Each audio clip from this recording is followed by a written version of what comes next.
Hello guys, welcome to my YouTube channel. ये मेरा पहला मेकअप ट्यूटोरियल है लॉन्ग फॉर्मेट में।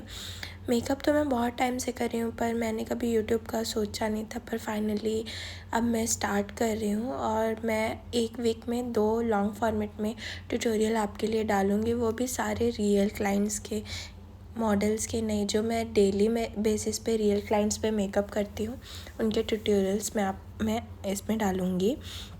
गाइज़, ये मेरी ब्राइड है रक्षा। इनका संगीत का फंक्शन था, तो इनका मेकअप हम थोड़ा सा शिमरी, थोड़ा सा ड्यूवी साइड पे रखेंगे और इनका डस्की स्किन टोन है, तो हम उसी स्किन टोन पे पूरा मेकअप करेंगे। हम बिल्कुल भी उन्हें लाइट या फिर फेयर साइड पे नहीं लेके जाएंगे।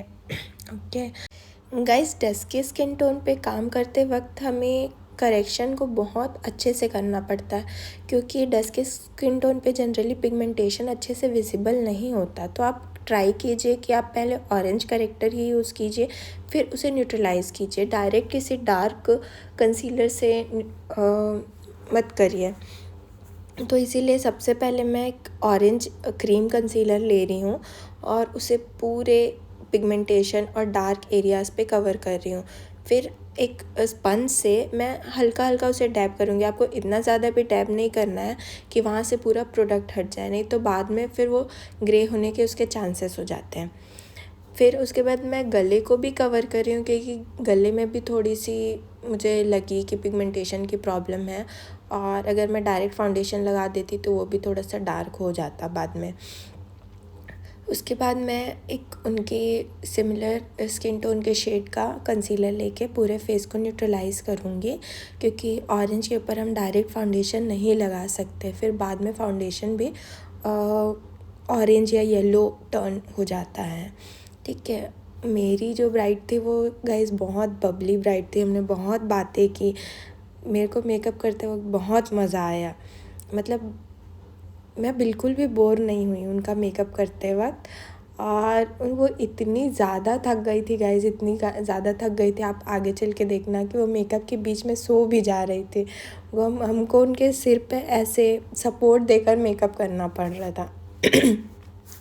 ओके, तो अब हम फाउंडेशन पे आते हैं। तो फाउंडेशन मैंने, आपको लग रहा होगा कि थोड़ा सा लाइट लिया, लेकिन नहीं, उनकी जो बॉडी अदर आप देखते थोड़ा नेक एरिया या फिर हैंड एरिया तो थोड़ा फेयर था, तो हमने उससे फाउंडेशन को मैच किया है। उसके अकॉर्डिंग हम फाउंडेशन को लगाएं, क्योंकि फेस उनका थोड़ा डल था।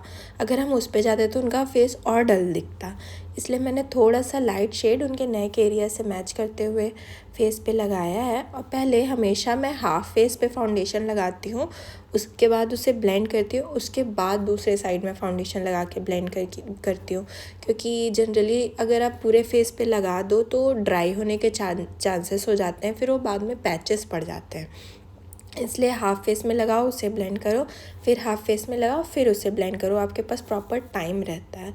मैं गाइस जो फाउंडेशन फेस पे लगाती हूँ वही नेक पे भी लगाती हूँ, क्योंकि मुझे अच्छा लगता है। मुझे नहीं पसंद कि मैं कोई अलग से पेन स्टिक वगैरह गले पे यूज़ करूँ। सबकी अपनी अपनी टेक्निक होती है, बहुत लोग गले के अलग अलग फाउंडेशन रखते हैं, पर मैं वही पूरे नेक और गले वाले और नीचे एरिया पे उसी फाउंडेशन से कवर करती हूँ। तो फाउंडेशन हमारा हो गया है, और अभी मैं जो कर रही हूँ वो तो आपको पता ही होगा, इंस्टा पे ये ट्रिक बहुत वायरल हुई थी और लिटरली ये मेरे लिए बहुत अच्छा वर्क करता है, बहुत ज़्यादा। जिनको भी स्माइल लाइंस का प्रॉब्लम है वो ज़रूर एक बार ट्राई करो। एक क्यू टिप से हल्का हल्का बस उस एरिया के प्रोडक्ट को आपको हटाना है हल्के से, और जिस ब्लेंडर से आपने फाउंडेशन ब्लेंड किया है उसी ब्लेंडर से आपको वापस से ब्लेंड कर देना है। तो स्माइल लाइंस का प्रॉब्लम 90% तो ख़त्म हो ही जाता है। थोड़ा जो नेचुरली है वो तो दिखेगा ही। गाइज़, उसके बाद मैंने हाइलाइटिंग की है। हाइलाइटिंग भी मैंने बहुत ज़्यादा लाइट शेड से नहीं किया है, 1-2 टोन ही मैं अप गई हूँ कंसीलर के लिए। और पहले मैं हमेशा, मतलब मेरा मूड होता है, कभी मैं ब्रश से भी कंसीलर लगाती हूँ, कभी मैं डायरेक्ट ब्लेंडर भी यूज़ करती हूँ। आज मैं डायरेक्ट ब्लेंडर से ही सिर्फ एजेस को ब्लेंड कर रही हूँ कंसीलर के। मैं पूरे एरिया पे बिल्कुल भी स्पंज नहीं यूज़ करूँगी। उससे क्या होता है, आधा प्रोडक्ट तो आपके स्पंज में ही आ जाता है, फिर कहाँ से कवरेज आएगा। इसलिए सिर्फ एजेस को ब्लेंड करो और एकदम हल्के हाथों से ब्लेंड करो, एकदम हल्के हाथों से, ठीक है गाइज़। उसके बाद मैंने आई बेस भी बना ही लिया है। मैंने आई बेस के लिए लिक्विड कंसीलर ही यूज़ किया है, जो मैंने हाइलाइटिंग के लिए यूज़ किया था। अब इसके बाद मैं फेस को डिफ़ाइन करने के लिए नोज़ कॉन्टोर कर रही हूँ, नोज़ कॉन्टोर। और इनको मैंने ज़्यादा हैवी कॉन्टोरिंग नहीं दी है, थोड़ा सा नोज़ पे हल्का सा डायमेंशन देने के लिए चीक्स पे और फॉरहेड पे यूज़ किया है, क्योंकि फॉरहेड मुझे थोड़ा सा उनके फेस के अकॉर्डिंग बड़ा लग रहा था। इसके लिए भी मैं पहले क्रीम प्रोडक्ट यूज़ कर रही हूँ, उसके बाद मैं सेट करने के बाद ब्रॉन्ज़र यूज़ करूँगी। गाइज़, आपको ध्यान रखना है, अगर आप बहुत ज़्यादा प्रेशर देते हैं तो आपके किसी भी, अगर आप कॉन्टोर ब्लेंड कर रहे हैं तो साथ साथ आपका फाउंडेशन भी हटने लगेगा। तो आपको प्रेशर का मेकअप में बहुत ज़्यादा ध्यान रखना है कि आप कितना प्रेशर लगा रहे हैं, किस प्रोडक्ट के लिए, क्रीम के लिए कितना लगा रहे हैं, लिक्विड के लिए कितना लगा रहे हैं। क्रीम में ऑब्वियसली थोड़ा सा ज़्यादा प्रेशर लगता है ब्लेंड करने के लिए, पर वो आपका प्रैक्टिस करते करते आ जाएगा। यहाँ पे ब्लशर भी मैंने क्रीम ब्लशर ही यूज़ किया है, थोड़ा सा पिंक सा उनको चाहिए था। उन्होंने बोला था मेरे को बहुत ज़्यादा ब्लश नहीं चाहिए, इसलिए मैंने बहुत लाइट ही ब्लश यूज़ किया है, बहुत कम क्वांटिटी में ब्लश यूज़ किया है। अब गाइज़, मैं उनके पूरे फेस को सेट कर लूँगी पाउडर से, क्योंकि मैंने जितने लिक्विड प्रोडक्ट्स लगाने थे सारे मैंने लगा लिए हैं।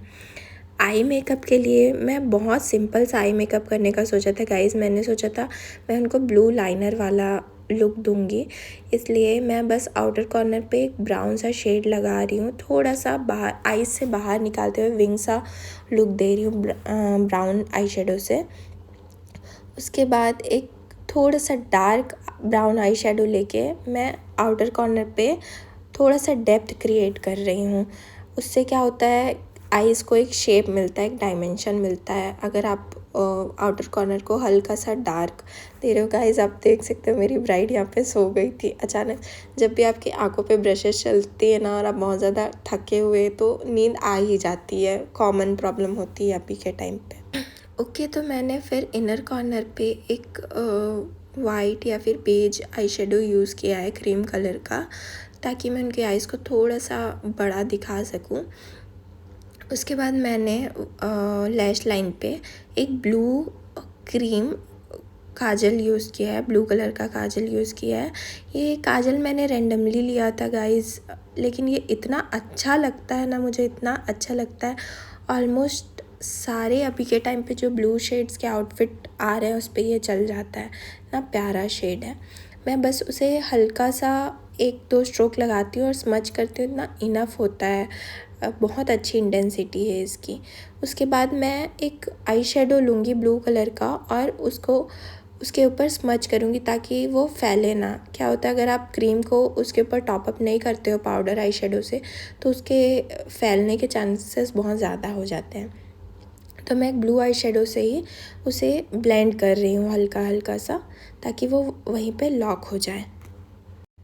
इसके बाद मैंने एक ब्राउन आई शेडो लिया है जो मैंने आउटर कॉर्नर पे लिया था, और हल्का हल्का उस ब्लू कलर को मर्ज कर रही हूँ आई शेडो में, एकदम हल्के हाथों से, एकदम हल्की ब्लेंडिंग करनी है। बहुत ज़्यादा आपको डार्क ब्राउन नहीं लेना है, जो आप आउटर कॉर्नर पे लगाए थे वही आपको लेकर उसे ब्लेंड कर देना है ब्लू कलर को।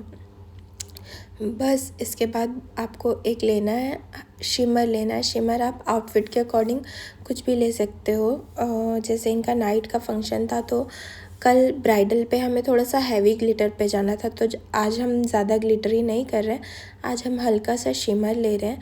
पहले एक ब्लू शिमर लेके मैं उनकी ब्लू लाइनर के ऊपर लगाऊंगी ताकि थोड़ा सा वो रात में दिखे, अच्छे से शाइन करे। फिर एक सिल्वर सा शिमर लेके मैं उनके आईलिड्स पर लगा रही हूँ। तो हमारा आई लुक यहाँ पे कंप्लीट हो गया। इसके बाद मैंने की है हाइलाइटिंग। हाइलाइटिंग में मैंने बहुत ज़्यादा हैवी हाइलाइटिंग नहीं की है, मैंने बहुत हल्की हल्की से हाइलाइटिंग की है क्योंकि इनको बहुत ज़्यादा चंकी सा लुक नहीं चाहिए था। मैं उनकी नोज़, फॉरहेड, चीक्स और चिन पे हाइलाइटिंग कर रही हूँ। गाइस मैंने लैशेस यहाँ पे लगा दिए हैं। लैशेस का मैं रिकॉर्ड करना भूल गई क्योंकि लैशेस का क्लिप्स भी जो मैंने लिया था वो पूरा उस पर तो मैं ही दिख रही थी, ब्राइट पूरे छुप गई थी, इसलिए मैंने हटा दिया। अगली बार मैं ट्राई करूँगी कि लैश का भी मैं अपलोड कर सकूँ। लिप्स के लिए मैंने एक डार्क ब्राउन लिप लाइनर लिया है और मैं बिल्कुल भी आउटलाइन नहीं कर रही हूँ। उनके लिप्स के जो नेचुरल शेप है उन्हीं पे जा रही हूँ क्योंकि उन्होंने कहा था कि मेरे को बहुत ज़्यादा प्लम्प लिप्स नहीं चाहिए, मेरा नेचुरल लिप्स है वही उसी पे ही जाना है। उसके बाद मैंने एक पिंक लिपस्टिक ली है और उसको मैं पूरे लिप्स पे लाइनर के साथ ब्लेंड करते लिप लाइनर के साथ ब्लेंड करते हुए लगा रही हूँ।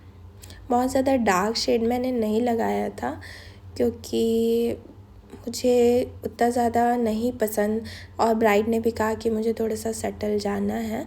गाइस आपको पूरा लुक कैसा लगा मुझे कमेंट सेक्शन में ज़रूर बताइएगा और मेरी वीडियोस को प्लीज़ सपोर्ट कीजिए, लाइक सब्सक्राइब कीजिए मेरे चैनल को ताकि मैं जल्दी जल्दी और वीडियोस लेकर आती रहूँ।